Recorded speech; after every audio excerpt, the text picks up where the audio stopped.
What's up, America? It's time for another episode of The Real Man Show. We are down here on location at a building that is about to be lit on fire so that we can highlight some true American heroes and show you how things get done. Let's roll that open.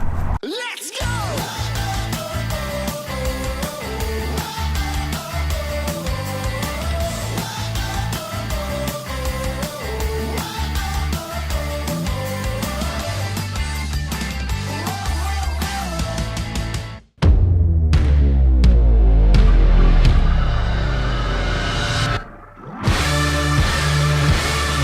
We're down here at the New Haven Fire Training Academy. Get these guys to figure out just what it takes to be a fireman. The New Haven Fire Department has about 350 employees. We have 10 firehouses. We run 10 engine companies, 4 truck companies, 2 squads, 2 emergency units, 3 chiefs on duty at all times. We have 72 members, and we average about 26,000 calls a year. So we're gonna put these guys through the paces today, do some rope stuff, cut up a car, and see if they can take the heat in a burn building. So where do we start? Well, the first thing we need to do is you boys need to shave to be compliant. Oh, seriously? Absolutely. We really get shit?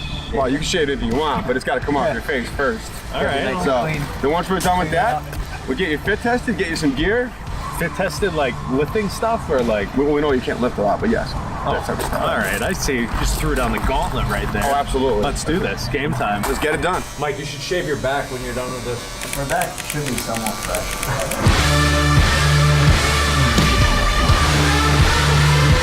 Dude, you're not even a 10 anymore. You're like a 9. All right, let's go. My name's Pat Shaiful. I'm originally from Connecticut, from Southern Connecticut here, and I'm a fireman. Before I was a fireman, I was a Marine for 5 years, Marine Corps Infantry, 0311, with 1st Battalion, 6th Marines. It is a way not only to help your community, but to better yourself, and it's an awesome way to make a living and hang out with your friends. All right, so Connell and Mike are all set up. They're in their harnesses, or safety check. So what we're gonna do here is what we call a rope rescue pickoff.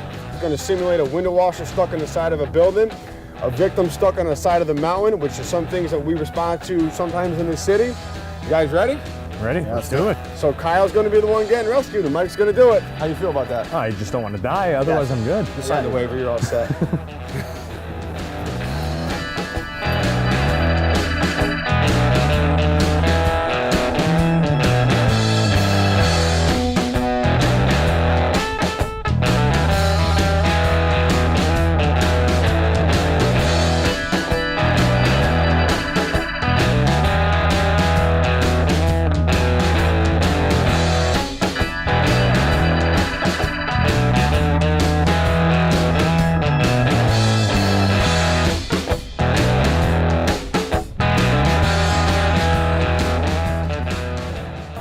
Yeah, push out, Mike. I'm off. That's it, you're on. Oh, yeah. There you go. Whoa. There you go. Oh. Mike, you let go of him. Try to put it, Mike. Yeah, I got you. Oh, that's my Mike, use your feet. I'm trying, he's holding them.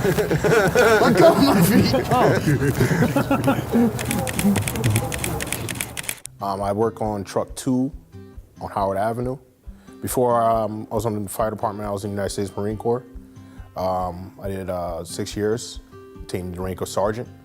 I had just came home from deployment, and I was driving by the firehouse when they had the application sign outside. And so I figured, hey, why not give it a try? Later on, I found out that I had 5 family members that were actually already on the fire department. And so they kind of gave me some more insight on what to do and what to prepare for and how to do the job. All right, so for this evolution, we're gonna be drilling on removing an occupant from a trapped car, pinned in the car. In a motor vehicle accident, they can't get out, we need to help them get out. So we talk about, we don't really remove the victim from the car, we remove the car from around the victim. We're just looking to make enough space to get them out. The guys are starting right now, what you see the guys are doing right now is they're stabilizing the vehicle. Before we start any extrication, we have to stabilize the vehicle. We want to minimize the damage or the injury to the patient. So once we start working, you're going to see this vehicle is going to be moving around a lot. So the guys get the vehicle stabilized so we minimize the movement when we start cutting. Put it in the door? No. All right, good. Start with your section in. Spread open a little bit.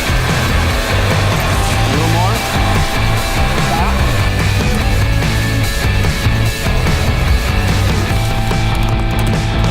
The door's open. We're going to pull this back. Keep going. Pull back.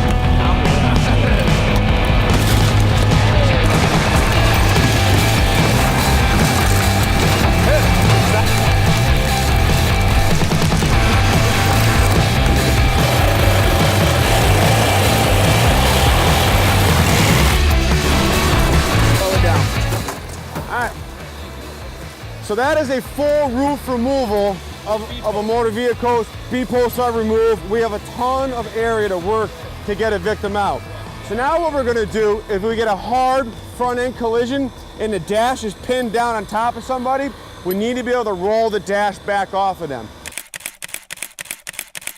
Growing up, I've had a bunch of good core group of friends that really stuck with. I mean, I wanted to continue with everything with that. My buddy went into the fire service, my really good friend went into the fire service, and then two of my other good friends went in the Marine Corps also. So it's just kind of like a thing that we always wanted to do and needed to do. Beforehand, I was in the Marine Corps for about, I did active duty for about 2 years. I deployed to Afghanistan, and then I did the reserve side. Bravery means to me, someone that's not thinking of just themselves solely, just always constantly thinking about everybody else and how to constantly improve the situation around them, whether it be in a calm situation or a high-stress situation.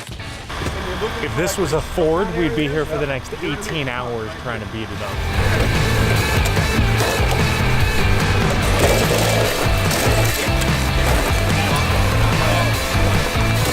Here, hold on, I'm not.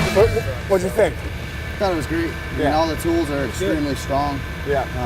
Simple, good instructions before made a big difference. If I went into it blind, I think that would have been a little bit more challenging. But you can see some parts of it we struggled. Every accident, every extrication is different. Some techniques work sometimes. Sometimes they don't work, as we saw with a couple of things. We had to switch to plan B, but that's how a lot of things go when we do this type of things. We always have to be kind of looking 2 steps ahead of what's going on. So, How do you think we did? I'll let you ride with me. All right, I like that. What's so crazy about the whole thing too is that we did this over the course of what, an hour or so? And the reality of it is that when you have somebody in that vehicle who's fighting for their life, you guys have minutes to do what we did here. Right. So there's, in the EMS world, there's a golden hour. So a real serious crash, we have to try to get them out as quickly as we can. So that's why I said before, all this that we did here today, we're not going to do this in every crash. We're just going to create enough space to be able to remove that victim, pass them off to EMS so we can get them to the hospital. So some extrications take longer than others. Some are a few minutes. Again, everyone's different. It's time to learn how to fight a fire? I think we should eat lunch first. All right, let's do it. All right. I'm a firefighter at the City of New Haven. I drive Squad Company 1 here. Before that, I was in the United States Air Force. I did 4 years active, 2 years reserve, and got out as a staff sergeant. Greatest job in the world. Nothing better than it, you know? Guys get to come to work, you work hard, you eat dinner together, you hang out. When you're not working, you still find yourself hanging out with the same guys, so that'll tell you something right there.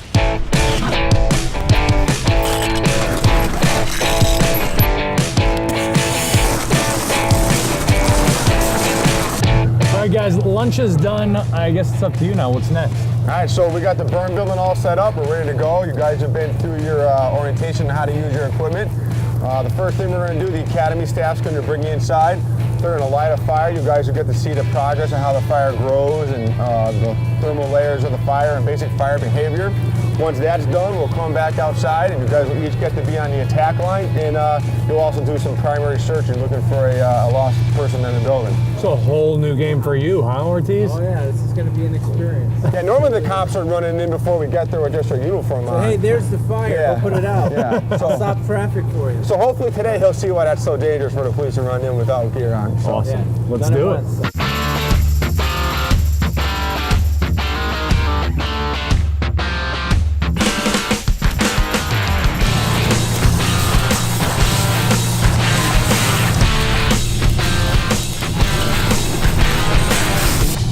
There you go.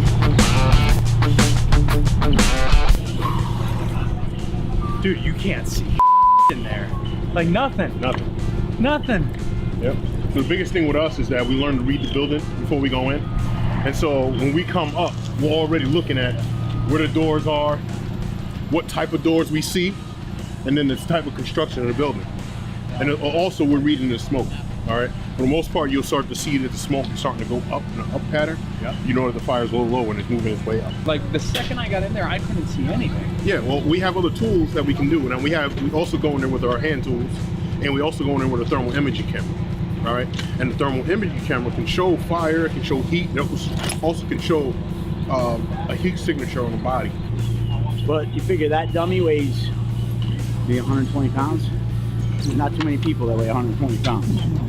Yeah, no, once I got the weight, I was like, all right, this is heavier than I anticipated. And I started pulling, and this strap came off. Yeah. So I'm like, oh, shit. Right. Trying to keep this on. And You trying- almost, it boils down to, like, everybody stop, get yourself situated. Yeah. You're better off having all your stuff together than trying to tough it out and then having it go just turn into a shit awry, show. you know? Yeah, exactly. Yep. Exactly. So, nice job, though.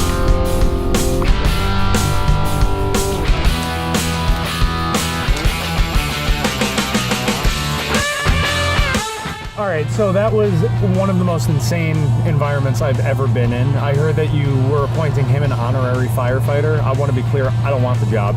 All right. Like, you guys, what'd you guys think? Dan, you still gonna be a I'll cop? stay to my job. Yeah, Okay. you guys keep doing what you're doing. All right. I had a blast, man. I thought it was great. I mean, guys, when we think about what true men are and true women, true patriots, I don't think it gets any more patriotic and American than laying your life down or being willing to lay down your life for your country, for your community, for random strangers every single day. So, guys, God bless. Stay safe out there. Thank you all for hitting the share button and giving some props to all these guys who put it all on the line every single day.